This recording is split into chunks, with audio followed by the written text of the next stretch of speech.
All right, guys, when it comes to double touches, I think there are three main steps to cover. We have the setup, the first touch, and then finally the read. When it comes to the wall double touch, there are two ways to start with the setup. In my opinion, the easier of the two is starting it from your half of the field, because you're gonna have more time to chase down the ball and adjust your car. For those of you who don't know, you only have a flip saved for 1.5 seconds after you jump off a surface in Rocket League. So when we're setting up the double touch, the goal should be to hit the ball pretty flat. You don't want to pop it up too high, maybe a 30-degree angle. If you do that, you'll be able to jump, fly after the ball, and still catch up to it in time with your flip. That's the setup from your half of the field. The other way to set up the double touch is if you're starting closer to the net. In this case, you want to make contact with the ball at about a 60-degree angle. And because you're starting from closer to the opponent's net, in this case, we are not going to flip. From my experience, I found that you can hit double taps more consistently without flipping if you start closer to the opponent's net. Reason being, if you flip, sometimes you just won't have enough time to recover your car and get back in line with the ball. But that's really the only difference, and you're gonna find with more experience when you can use your flip and when you need to save it. Step 2, let's go back to the situation where we're starting from near the center mark on our side of the field and we just chipped it up. Now, moving on to what I like to call the first touch of the double touch is really just the moment when we flip through it. And the key with the double touch is getting this first flip right. There are a couple ways you can flip into the ball. But what I found recently is that the most consistent way and the most accurate way is actually to speed flip through your first touch. If you're at that level mechanically, the speed flip is going to be your best bet when going for double touches that have a flip, because a speed flip keeps your nose facing the same direction the entire time. If you can't speed flip though, no worries. You can also just do a simple front flip or a simple diagonal flip. Just know you're gonna usually be a little farther behind the ball if you do it this way. From there, your goal should just be to hit the ball above the near post rather than the far post, because it's gonna be the easiest to track and you're gonna have the widest angle to score if you hit it near post. In other words, if you're starting on the left side, you want to hit it just a little bit above and to the left of the net. And if you're starting on the right side, same thing, just a little bit above and to the right of the net.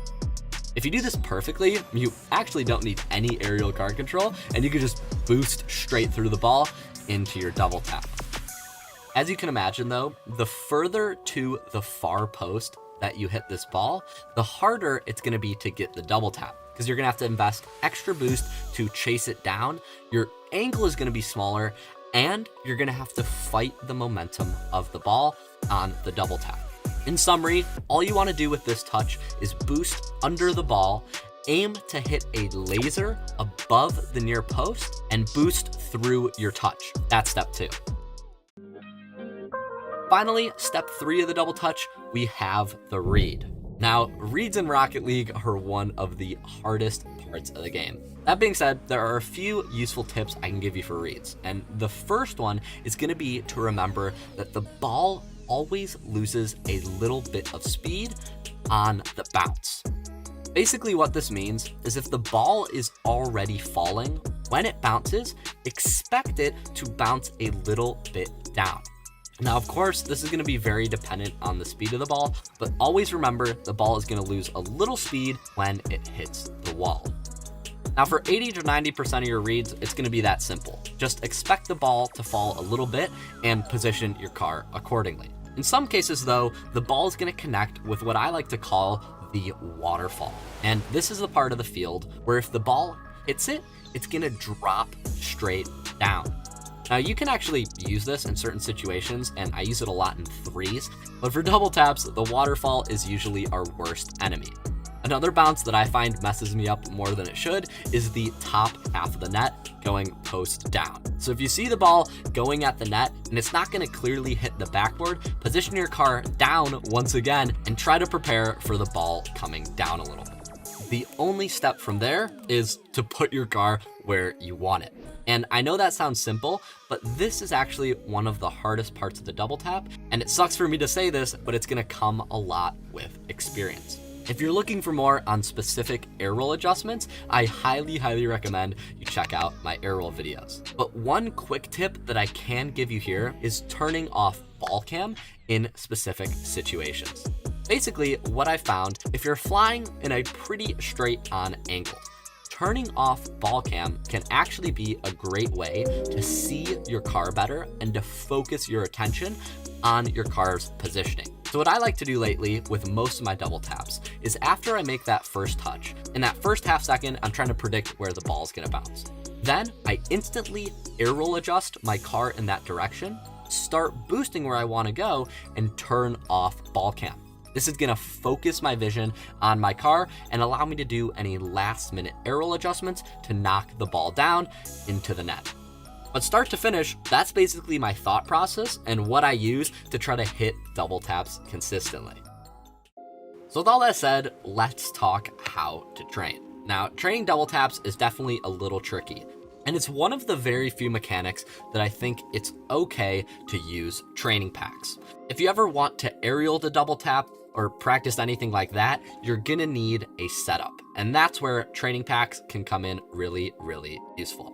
My favorite double tap training pack of all time is gonna be Double Jump by Whey Protein. Since double taps are so situational, I really do believe this is the best training pack to train all the different situations you might see in game. There are some really good ground to double taps, self setup double taps, wall double taps, and a ton of other unique shots in this pack that I highly recommend you check out. Of course, every double tap is gonna look different, but one huge tip that you're gonna wanna keep in mind when you're practicing these shots that aren't coming off the wall is you gotta make sure you hold down air roll on the first touch. Unlike when you're coming off the wall, if you're ever coming from under the ball or from the side, you're gonna have to fight the ball's momentum. And what this can cause is a little bit of kickback or recoil on that first touch. If you hold air roll, literally just neutral air roll or air roll left or air roll right, you're gonna reduce a really big portion of that recoil and be able to fly straight through the ball. Keep in mind that I am always air rolling and boosting through my hits to reduce recoil. That is gonna be absolutely huge in helping you hit double taps more consistently. All right, guys, I don't know how I did it, but somehow we're at the 10 or 11 minute mark here. I'm not sure what it'll be once Alex cuts it down, but somehow I managed to take a tutorial that I thought would be 5 minutes and turn it into a 10-minute one again. I hope I didn't ramble on too much and that was still helpful to you guys. At this point, I've covered all the main mechanics on YouTube, but if you're interested in getting some in-depth explanations about some of the lesser known mechanics, things like, catches, high-level flicks, how to soft touch, weird things like that are becoming more and more meta, definitely check out my private coaching program because I've been putting a ton of work in behind the scenes to rebuild the mechanics accelerator inside the program. If you haven't heard about it yet, I run a live 6-week private coaching program that launches every month or so. And if you're watching this right now, we are currently accepting applications for season 3 of the program. So if you're interested, I'll put a link on screen right now to the program's trailer, and you can head over and watch that video to get more info if you want. Other than that though, guys, I am out of mechanics to talk about. I don't know what I'm gonna do. If you have any video ideas, definitely join the Discord, give me a shout, let me know in the video ideas channel, or leave a comment because I'd love to hear what content you guys like to see over the summer. But for real, I'm gonna head out now, so thank you all so much for watching, and I'll catch you in the next video. Later, guys.